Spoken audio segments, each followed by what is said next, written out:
Hello friends नमस्कार जय जगन्नाथ आप चैनल को बहुत बहुत स्वागत। चलो देखा आज न्यूज गुड़े कौन अच्छी पूर्व रिक्वेस्ट आप चैनल टी सब्सक्राइब करूँ वीडियो गुड़े बहुत मात्रा लाइक और शेयर करूँ आम ये हेल्पफुल वीडियो आपण प्रोवाइड करूँ।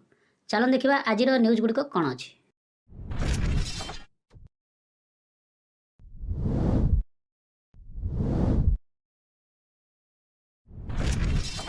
आज ये भिडटी कौन होगा जाऊँगी आपण मैंने निश्चित भाव में थंबनेल देखि जानीपारे। तो निश्चित आम तापर विशेष भाव में आलोचना करवा जे प्रकृत जो आमर महिला सरकारी कर्मचारी मैंने अच्छा से जो मातृत्व छुट्टी ता विषय डिटेल्स भाव में आलोचना करवा। समस्त को अनुरोध भिडियोटी को शेष पर्यंत देखूँ। भिडियोटी को शेष पर्यंत देखिले आम उदाहरण सह तार डिटेल्स आम कहवा। आपण मैंने बहुत जगह परिलिखित होउची जो ये जो मातृत्व छुट्टी महिला कर्मचारी मैंने पाइबाटा ठीक से पाऊना उपरिस्थ कर्मचारी जो मैंने अच्छा से छुट्टी द्वंद्व सृष्टि करुछन। तार क्लीयरेंस वर्तमान आसी सारी मुख्यमंत्री कार्यालय ओडिशा मुख्यमंत्री निष्पत्ति महिला सरकारी कर्मचारी मातृत्व छुट्टी दूर होला द्वंद्व मातृत्व छुट्टी समस्या दूर होला 180 दिन छुट्टी पर निर्दिष्ट नियम स्थिरीकृत होला। संभाव्य प्रसव तारीखर 3 मास पूर्वर प्रसव तारीखर 6 मास मध्य 180 दिन मातृत्व छुट्टी जहाँकि जो मातृत्व छुट्टी एककालीन निरवच्छिन्न भावे बा विभिन्न पर्यायर निया जाई पारिबो। तेणु एथिरे आपण मानकर मातृत्व छुट्टीर दिन होला 180 दिन। आपणकर प्रसवर 3 मास पूर्वर आपण नहीं पारिबे तापरे मध्य आपण चाहिले 6 मास नहीं पारिबे। प्रसव तारीखर 6 मास मध्य मध्य आपण छुट्टी नहीं पारिबे। तापर देखंतु शिशु प्रसव जेकोसी स्वीकृति प्राप्त चिकित्सालय हेबार आवश्यकता अछि। जड़े महिला सरकारी कर्मचारी शिशु जन्म समय सरकारी सेवारे न थाई परवर्ती समय सेवारे जोगदेवा परे गर्भपात जनित शिशुर मृत्यु शिशु जन्म क्षेत्र में छुट्टी नेबार निर्दिष्ट नियम करा जायछि। देखंतु भुवनेश्वर 21 मई 2025 रे देखंतु तापर आसला क्लीयरेंस जड़े महिला सरकारी कर्मचारी 2 कम जीवित पिलांक पई मातृत्व समय 180 दिन पर्यंत छुट्टी पाइबार नियम रही। मातृत्व छुट्टी केउ अवधि भितर निया जाई परिबो से विषय किछिटा द्वंद्व थिला। एबे से द्वंद्व दूर होईछि। महिला सरकारी कर्मचारी माने मातृत्व समय 180 दिन छुट्टी केउ परिस्थिति रे किपरि नेबे से संपर्क रे निर्दिष्ट नियम स्थिरीकृत करा जायछि। मुख्यमंत्री श्री मोहन चरण माझी ए संपर्कित प्रस्ताव को अनुमोदन देइछंती। एहा द्वारा महिला सरकारी कर्मचारी माने मातृत्व क्षेत्र में छुट्टी पाइबारे जो समस्यार सम्मुखीन होउतले ताहा वर्तमान दूर होईछि। एहा सहित जड़े महिला सरकारी कर्मचारी शिशु जन्म समय सरकारी सेवारे न थाई परवर्ती समय सेवारे जोगदेवा परे मातृत्व छुट्टी उपलब्ध करने उपरे मध्य द्वंद्व थिला। से समस्या मध्य दूर होई पारिछि। एहा सहित गर्भपात जन्मित शिशुर मृत्यु और मृत्यु शिशुर जन्म क्षेत्र में छुट्टी नेबार निर्दिष्ट नियम करा जायछि। नूतन निष्पत्ति अनुजाई नुआ भाव जो निष्पत्ति नियागला तार अनुजाई संभाव्य प्रसव तारीखर 3 मास पूर्वर एवं प्रसव तारीखर 6 मास मध्य जड़े महिला सरकारी कर्मचारी 180 दिन मातृत्व छुट्टी नहीं पारिबे।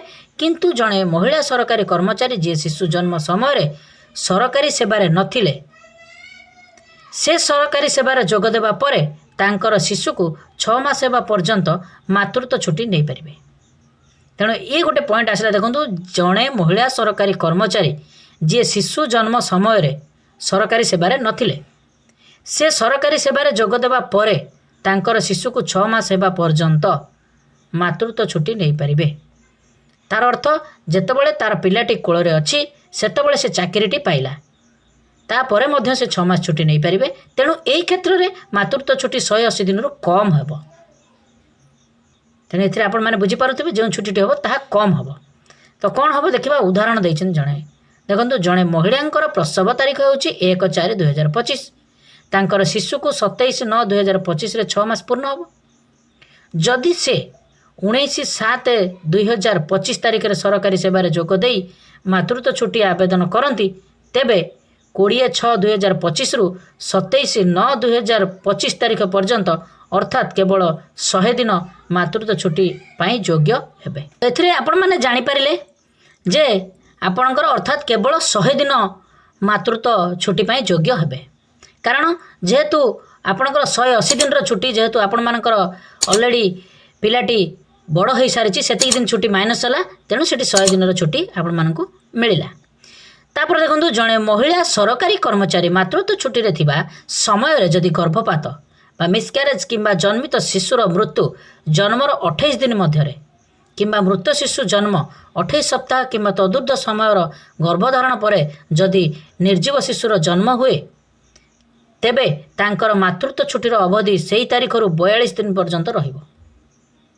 ତେଣୁ ଏଥିରେ ଆପଣମାନେ ବୁଝିପାରିଲେ ଯେ ଯେଉଁ ଦିନଠାରୁ ତାଙ୍କର 28 ସପ୍ତାହ ମୃତ ଶିଶୁ ଜନ୍ମ 28 ସପ୍ତାହ କିମ୍ବା ତଦୁର୍ଦ୍ଧ ସମୟର ଗର୍ଭଧାରଣ ପରେ ଯଦି ନିର୍ଜୀବ ଶିଶୁଟି ଜନ୍ମ ହୁଏ, ତେବେ ତାଙ୍କର ମାତୃତ୍ୱ ଛୁଟି ଅବଧି ରହିବ 42 ଦିନ। କିନ୍ତୁ ଯଦି ଶିଶୁର ମୃତ୍ୟୁ ଜନ୍ମର 29 ଦିନରୁ 120 ଦିନ ମଧ୍ୟରେ ହୁଏ, ତେବେ ସମ୍ପୃକ୍ତ ମହିଳା ସରକାରୀ କର୍ମଚାରୀଙ୍କର ମାତୃତ୍ୱ ଛୁଟି ସେହି ଦୁର୍ଘଟଣା ଦିନଠାରୁ ହିଁ 14 ଦିନ ପର୍ଯ୍ୟନ୍ତ ରହିବ।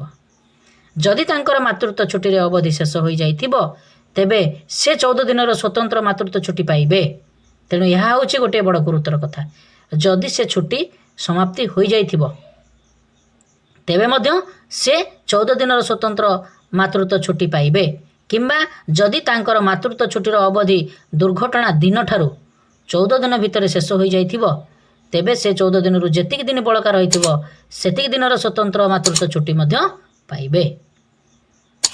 ଏଥିରେ ଆପଣମାନଙ୍କର ଉଦାହରଣ ଦେଇଛି, ଏଠାରେ ଦେଖନ୍ତୁ, ଜଣେ ମହିଳା ସରକାରୀ କର୍ମଚାରୀ ସମ୍ଭାବ୍ୟ ପ୍ରସବ ତାରିଖ ହେଉଛି 30/6/2025 ଏବଂ ସେ ଚିକିତ୍ସାଜନିତ ଜଟିଳତା ହେତୁ ଉପରୋକ୍ତ 3 ମାସ ପୂର୍ବରୁ ଯଥା 1/4/2025 ତାରିଖରୁ ମାତୃତ୍ୱ ଛୁଟି ନେଇଛନ୍ତି।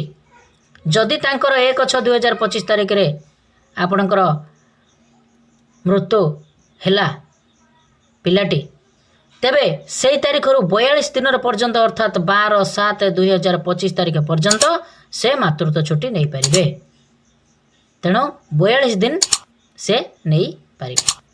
ଉଦାହରଣ 2ରେ ଦେଇଛି, ଦେଖନ୍ତୁ, ଜଣେ ମହିଳା ସରକାରୀ କର୍ମଚାରୀଙ୍କର ପ୍ରସବ ତାରିଖ 1/4/2025ରେ ଯଦି 28/4/2000 ତାରିଖରେ ତାଙ୍କର ଜନ୍ମିତ ଶିଶୁର ମୃତ୍ୟୁ ହୁଏ, ତାର ଅର୍ଥ 28 ଦିନ ପରେ ସେହି ତାରିଖରୁ 42 ଦିନ ପର୍ଯ୍ୟନ୍ତ ଅର୍ଥାତ୍ 8/6/2025 ତାରିଖ ପର୍ଯ୍ୟନ୍ତ ସେ ମାତୃତ୍ୱ ଛୁଟି ନେଇପାରିବେ।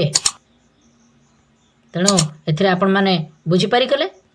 ତ ତାପରେ କ'ଣ ଅଛି ଦେଖନ୍ତୁ, ଆହୁରି ଗୋଟେ ଉଦାହରଣ 3 ଦେଇଛି, ଜଣେ ମହିଳା ସରକାରୀ କର୍ମଚାରୀ ପ୍ରସବ ତାରିଖ ହେଉଛି 1/4/2025 ଯଦି 1/5/2025 ତାରିଖରେ ତାଙ୍କର ଜନ୍ମିତ ଶିଶୁର ମୃତ୍ୟୁ ହୁଏ, ଅର୍ଥାତ୍ ଜନ୍ମର 28 ଦିନ ପରେ ଶିଶୁର ମୃତ୍ୟୁ ହୁଏ, ତେବେ ସେହି ତାରିଖରୁ 14 ଦିନ ପର୍ଯ୍ୟନ୍ତ ଅର୍ଥାତ୍ 14/5/2025 ତାରିଖ ପର୍ଯ୍ୟନ୍ତ ସେ ମାତୃତ୍ୱ ଛୁଟି ନେଇପାରିବେ। ତ ଏଥିରେ 28 ଦିନ ଆଫ୍ଟର 28 ଡେଜ୍ ପରେ ଯଦି ପିଲାର ମୃତ୍ୟୁ ହେଉଛି, ତାହେଲେ 14 ଦିନ ପାଇବ।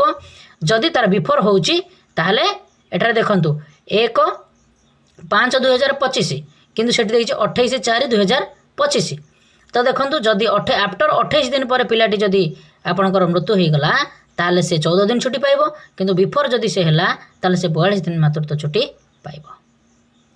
ତାପରେ ଉଦାହରଣ 4 ମଧ୍ୟ ଆଉ ଗୋଟେ ଦେଲା, ଦେଖନ୍ତୁ, ଜଣେ ମହିଳା ସରକାରୀ କର୍ମଚାରୀ 31/1/2025 ଠାରୁ ମାତୃତ୍ୱ ଛୁଟି ନେଇଛନ୍ତି ଏବଂ ତାଙ୍କର ପ୍ରସବ ତାରିଖ ହେଉଛି 1/4/2025।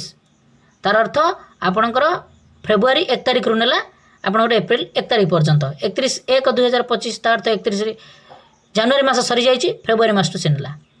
ଯଦି 29/7/2025 ତାରିଖରେ ତାଙ୍କର ଜନ୍ମିତ ଶିଶୁର ମୃତ୍ୟୁ ହୁଏ, ଅର୍ଥାତ୍ 120 ଦିନର ଏବଂ ମାତୃତ୍ୱ ଛୁଟି ଅବଧିର ଶେଷ ଦିନରେ ଯଦି ତାଙ୍କର ପିଲାଟି ମୃତ୍ୟୁ ହୁଏ, ଜନ୍ମିତ ଶିଶୁଟି, ତେବେ ସେ ସେହି ତାରିଖରୁ 14 ଦିନ ପର୍ଯ୍ୟନ୍ତ ଅର୍ଥାତ୍ 12/7/2025 ପର୍ଯ୍ୟନ୍ତ ସେ ମାତୃତ୍ୱ ଛୁଟି ନେବେ। ଉଦାହରଣ ଆହୁରି ମଧ୍ୟ ଗୋଟେ ଦେଇଛି, ଦେଖନ୍ତୁ, ଜଣେ ମହିଳା ସରକାରୀ କର୍ମଚାରୀ 7/2/2025 ତାରିଖରୁ 5/8/2025 ତାରିଖ ପର୍ଯ୍ୟନ୍ତ 6 ମାସ ମାତୃତ୍ୱ ଛୁଟି ନେଇଛନ୍ତି ଏବଂ ତାଙ୍କର ପ୍ରସବ ତାରିଖ ହେଉଛି 1/4/2025। ଯଦି 29/7/2025 ତାରିଖରେ ତାଙ୍କର ଜନ୍ମିତ ଶିଶୁର ମୃତ୍ୟୁ ହୁଏ, ଅର୍ଥାତ୍ ଜନ୍ମର 120 ଦିନରେ ଏବଂ ମାତୃତ୍ୱ ଛୁଟି ଅବଧି 173 ଦିନରେ ହୁଏ, ତେବେ ମଧ୍ୟ ସେ ଦୁର୍ଘଟଣା ଦିନ ଠାରୁ 14 ଦିନ ପର୍ଯ୍ୟନ୍ତ ଛୁଟି ନେଇପାରିବେ, ଅର୍ଥାତ୍ 12/8/2025 ତାରିଖ ପର୍ଯ୍ୟନ୍ତ ସେ ମାତୃତ୍ୱ ଛୁଟି ନେଇପାରିବେ। ତା ଅର୍ଥ 173 ଦିନ ଗଲା ପରେ 180 ଦିନ 7 ଦିନ କିନ୍ତୁ ତାପରେ ମଧ୍ୟ ସେ 14 ଦିନ ଛୁଟି ପାଇବେ। ଏହି କ୍ଷେତ୍ରରେ ତାଙ୍କର ମାତୃତ୍ୱ ଛୁଟିର ଅବଧି 187 ଦିନ ହେଇଯିବ, ଯାହାକି 7/2/2025 ଠାରୁ 12/8/2025 ପର୍ଯ୍ୟନ୍ତ ହେବ। ତେଣୁ ଏଥିରେ ବୁଝିଗଲେ ଯେ ପ୍ରକୃତ ମାତୃତ୍ୱ ଛୁଟିର ଅବଧି କେତେ ଦିନ ପର୍ଯ୍ୟନ୍ତ ହେଇପାରିବ, କେଉଁ କେଉଁ ସମୟରେ, କିଭଳି ପରିସ୍ଥିତିରେ।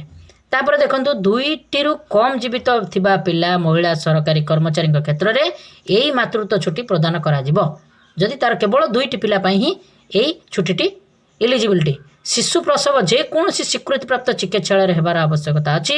ଯଦି ମାତୃତ୍ୱ ଛୁଟି ସମୟରେ ଜଣେ ମହିଳା ସରକାରୀ କର୍ମଚାରୀଙ୍କୁ ଉଚ୍ଚ ପଦବୀକୁ ପଦୋନ୍ନତି ଦିଆଯାଏ ତେବେ ତାଙ୍କର ସେ ଉଚ୍ଚ ପଦବୀର ଯୋଗଦାନ ରିପୋର୍ଟ ହାର୍ଡ଼ କପି କିମ୍ବା ସଫ୍ଟ କପି ଯେଉଁଦିନ ଉପଯୁକ୍ତ କର୍ତ୍ତୃପକ୍ଷ ପାଇବେ ସେହି ଦିନରେ ହିଁ ସେ ଉଚ୍ଚ ପଦବୀରେ ଯୋଗ ଦେବେ ବୋଲି ଧରାଯିବ। ତେଣୁ ଏ ହେଉଛି ପଦୋନ୍ନତିର କଥା। ଯଦି ମାତୃତ୍ୱ ଛୁଟି ସମୟରେ ଜଣେ ମହିଳା ସରକାରୀ କର୍ମଚାରୀ ଉଚ୍ଚ ପଦବୀକୁ ପଦୋନ୍ନତି ଦିଆଯାଉଛି ତେବେ ତାଙ୍କର ସେହି ଉଚ୍ଚ ପଦବୀରେ ଯୋଗଦାନ ରିପୋର୍ଟ ହାର୍ଡ଼ କପି କିମ୍ବା ସଫ୍ଟ କପି ଯେଉଁଦିନ ଉପଯୁକ୍ତ କର୍ତ୍ତୃପକ୍ଷ ପାଇବେ ସେହିଦିନ ହିଁ ସେହି ଉଚ୍ଚ ପଦବୀରେ ଯୋଗ ଦେଇଦେଲେ ବୋଲି ଧରାଯିବ। ତା ଅର୍ଥ ଛୁଟି ଯେତେ ଦିନ କାଟି ଦେଇଛନ୍ତି ତେଣୁ ତାପରେ ସେତେବେଳେ ଯାଇକି ଜଏନ୍ କରିବେ ସେବେଠାରୁ ହିଁ ଗଣନା କରାଯିବ। ଯଦି ସେ ସେଉଠୁ ତାଙ୍କର ଛୁଟି କାଟିଦେବେ, ବନ୍ଦ କରିଦେବେ, ଯାଇକି ଜଏନ୍ କରିବେ ତାହେଲେ ସେଇ ଦିନଠୁ ଧରାଯିବ।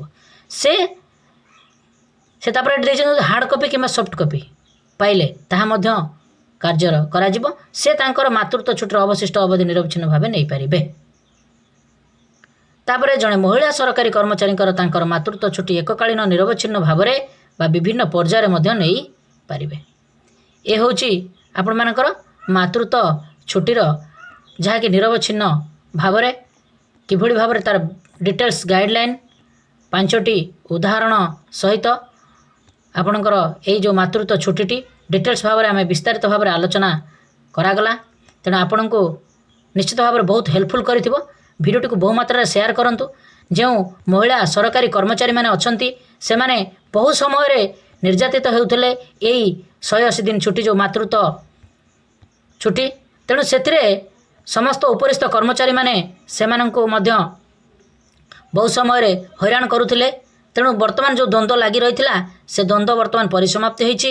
ତେଣୁ ବର୍ତ୍ତମାନ ଏହି ମେସେଜଟି ଆସିଛି ଯାହାକି ଆପଣଙ୍କର ମୁଖ୍ୟମନ୍ତ୍ରୀଙ୍କ କାର୍ଯ୍ୟାଳୟରୁ। ତେଣୁ ଏହାକୁ ସମସ୍ତଙ୍କୁ ନିଶ୍ଚିତ ଭାବରେ ହେଲ୍ପଫୁଲ୍ କରିଥିବ। ଆପଣଙ୍କୁ ରିକ୍ୱେଷ୍ଟ ଆପଣ ଆମ ଚ୍ୟାନେଲଟିକୁ ସବସ୍କ୍ରାଇବ୍ କରନ୍ତୁ, ଭିଡ଼ିଓ ଗୁଡ଼ିକୁ ଲାଇକ୍ କରନ୍ତୁ, ଚ୍ୟାନେଲକୁ ସବସ୍କ୍ରାଇବ୍ କରନ୍ତୁ, ଭିଡ଼ିଓଟିକୁ ବହୁ ମାତ୍ରାରେ ସେୟାର କରନ୍ତୁ। ଆମେ ଆପଣମାନଙ୍କ ପାଇଁ ଏଇଭଳି ହେଲ୍ପଫୁଲ୍ ଭିଡ଼ିଓ ପ୍ରୋଭାଇଡ଼ କରିବୁ। ନମସ୍କାର, ସର୍ବେ ଭବନ୍ତୁ ସୁଖିନଃ।